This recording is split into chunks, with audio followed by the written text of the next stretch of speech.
ಇಂದೇ ಡೌನ್ಲೋಡ್ ಮಾಡಿ ಮತ್ತು ನಿಮ್ಮ ನೆಚ್ಚಿನ ಶೋಗಳನ್ನು ಆನಂದಿಸಿ.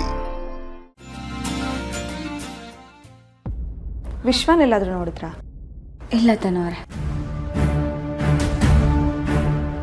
ಎಲ್ಲಿಗೆ ಹೋದ ಏನೋ?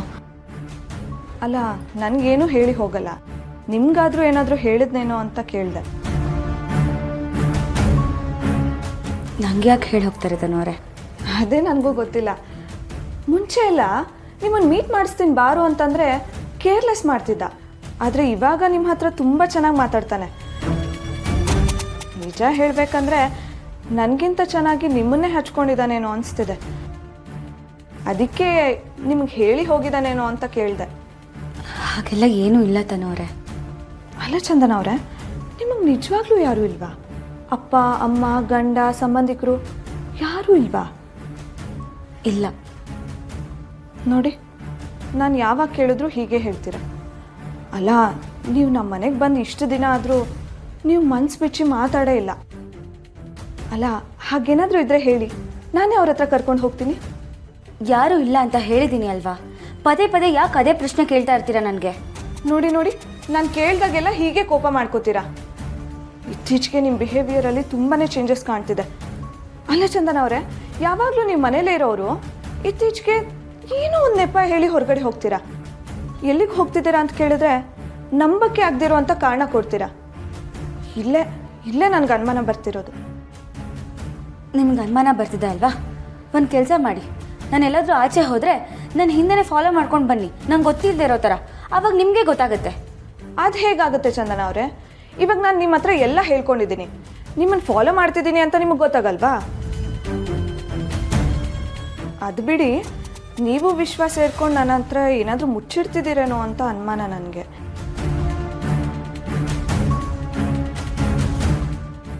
ಏನು ಮುಚ್ಚಿಡ್ತಾ ಇದ್ದೀವಿ? ಅದೇನೇ ಇದ್ರೂ ಅದನ್ನು ನೇರವಾಗಿ ಕೇಳಿ. ಹಾಗಲ್ಲ ಚಂದನ ಅವರೇ, ನೋಡಿ, ಈಗ ನೀವೇನಾದರೂ ಹೊರಗಡೆ ಹೋಗಿದ್ದಾಗ ಅವನು ಏನೋ ಒಂದು ನೆಪ ಹೇಳ್ಕೊಂಡು ಹೊರಗಡೆ ಹೋಗ್ತಾನೆ. ಅವನೇನಾದರೂ ಹೊರಗಡೆ ಹೋಗಿದ್ದಾಗ ನೀವು ಅದೇ ಟೈಮ್ಗೆ ಆಚೆ ಹೋಗಿರ್ತೀರ. ಇದು ಯಾಕೆ ಅಂತ ನನಗೆ ಅರ್ಥ ಆಗ್ತಿಲ್ಲ. ಎಷ್ಟೇ ಆದರೂ ನಾನು ಅವನ್ನ ಮದುವೆ ಆಗೋ ಹುಡುಗಿ ಅಲ್ವಾ? ಅವನ ಮೇಲೆ ಪೊಸೆಸಿವ್ನೆಸ್ ಇರುತ್ತಲ್ವಾ? ಅವ್ನು ನನ್ನ ಹುಡುಗ ಅಂತ.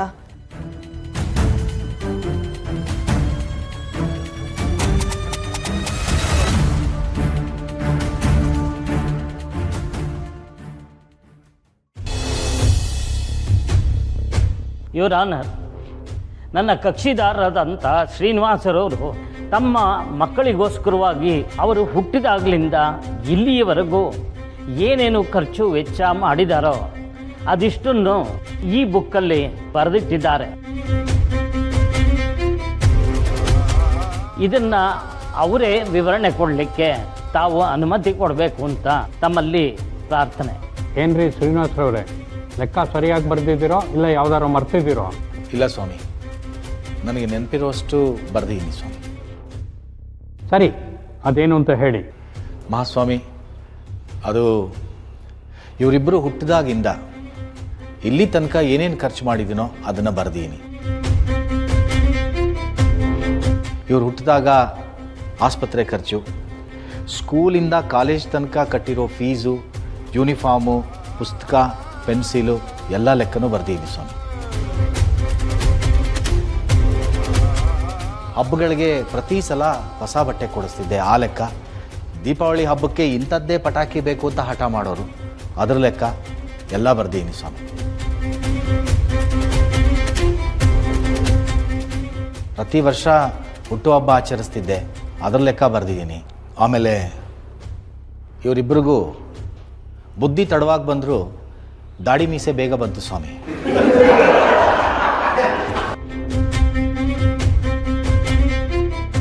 Silence silence.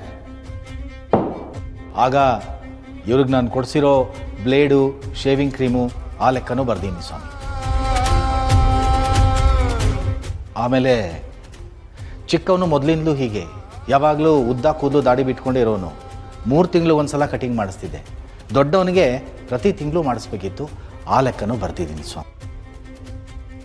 ಹಾಗಾಗಿ ಇವರಿಬ್ಬರು ಲೆಕ್ಕದಲ್ಲಿ ಸ್ವಲ್ಪ ವ್ಯತ್ಯಾಸ ಇದೆ.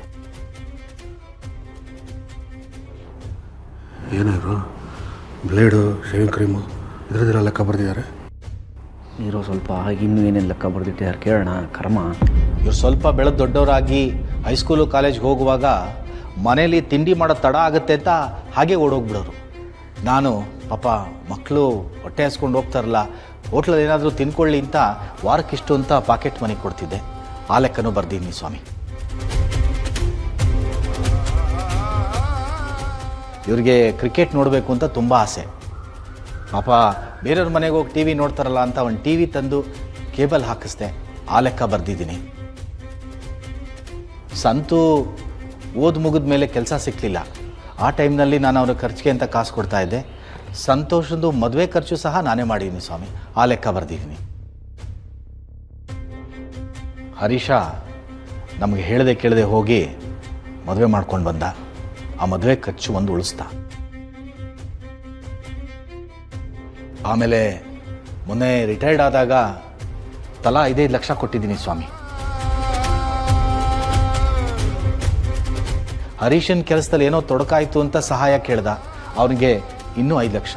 ಅಲ್ಲಿಗೆ ಹರೀಶನಿಗೆ 10 ಲಕ್ಷ, ಸಂತೋಷ್ಗೆ 5 ಲಕ್ಷ ಕೊಡ್ಸಿದ್ದೀನಿ ಸ್ವಾಮಿ. ಈ ಲೆಕ್ಕನೆಲ್ಲ ನೀವು ಒಂದ್ಸಲ ಪರಿಶೀಲಿಸಿ ಈ ಹಣನೆಲ್ಲ ನನಗೆ ಕೊಡಿಸಿದ್ರೆ ಮುಂದಿನ ಬದುಕನ್ನು ನಾವು ಮಾಡ್ಕೋತೀವಿ ಸ್ವಾಮಿ.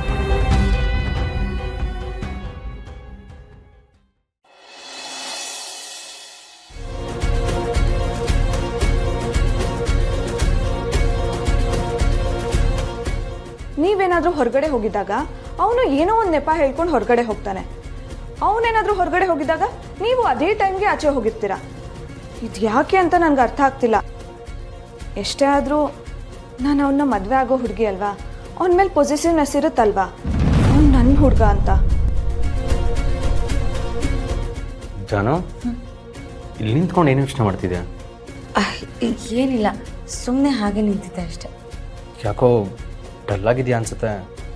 ಅಯ್ಯೋ ಹಾಗೆಲ್ಲ ಏನೂ ಇಲ್ವೋ, ಅದು ಕೆಲಸ ಸ್ವಲ್ಪ ಜಾಸ್ತಿ ಆಗಿದೆಯಲ್ಲ, ಹಾಗೆ ಮುಖ ಡಲ್ಲಾಗಿರಬೇಕು ಅಷ್ಟೆ. ಸರಿ ಜಾನು, ಅವತ್ತು ನಾವು ಚರ್ಚ್ಗೆ ವಿಚಾರಿಸೋದಕ್ಕೆ ಅಂತ ಹೋದಾಗ ಅಲ್ಲಿ ಜಯಂತ್ ಬಂದ್ಬಿಟ್ರು. ಅದಕ್ಕೆ ನಾವು ಏನೂ ವಿಚಾರಿಸೋಕ್ಕಾಗಲಿಲ್ಲ. ಇನ್ನೊಂದು ಸ್ವಲ್ಪ ಹೊತ್ತು ನಾವು ಅಲ್ಲೇ ಇದ್ದಿರಿದ್ರೆ ಜಯಂತ್ ಅವ್ರ ಬಗ್ಗೆ ಖಂಡಿತನಾದರೂ ಇನ್ಫಾರ್ಮೇಷನ್ ಸಿಕ್ಕಿರೋದು. ಹೌದು, ಆದರೆ ಅದಕ್ಕೆ ಅವಕಾಶನೇ ಸಿಗಲಿಲ್ವಲ್ಲ. ನೀನು ಮೀಟ್ ಮಾಡಿರೋ ಫಾದರಲ್ಲಿ ಇದ್ದಿದ್ರೆ ನಾವು ಯಾರನ್ನೂ ವಿಚಾರಿಸೋ ಅವಶ್ಯಕತೆನೇ ಇರ್ತಿರ್ಲಿಲ್ಲ. ಆದರೆ ಈಗ ಅವ್ರು ಇಲ್ವೇ? ಕರೆಕ್ಟು. ನಿನಗೆ ಜಯಂತ್ ಅವ್ರಿಗೆ ಕ್ಲೋಸ್ ಫ್ರೆಂಡ್ ಅಂತ ಯಾರಾದರೂ ಇದ್ರಾ? ಅವ್ರ ಬಗ್ಗೆ ನನಗೆ ಗೊತ್ತಿದೆಯಾ? Close friend? ಹಾಂ, ಸಚಿನ್ ಅಂತ ಒಬ್ರಿದ್ದಾರೆ. ಅವರಿಗೆ ಜಯಂತ್ ಅವ್ರ ಬಗ್ಗೆ ಎಲ್ಲ ಗೊತ್ತು. ನಿಜ ಹೇಳಬೇಕು ಅಂದರೆ ಜಯಂತ್ ಅವ್ರು ಹೀಗೆಲ್ಲ ಆಡ್ತಾರೆ ಅಂತ ಕ್ಲೂ ಕೊಟ್ಟಿದ್ದೆ ಅವರು.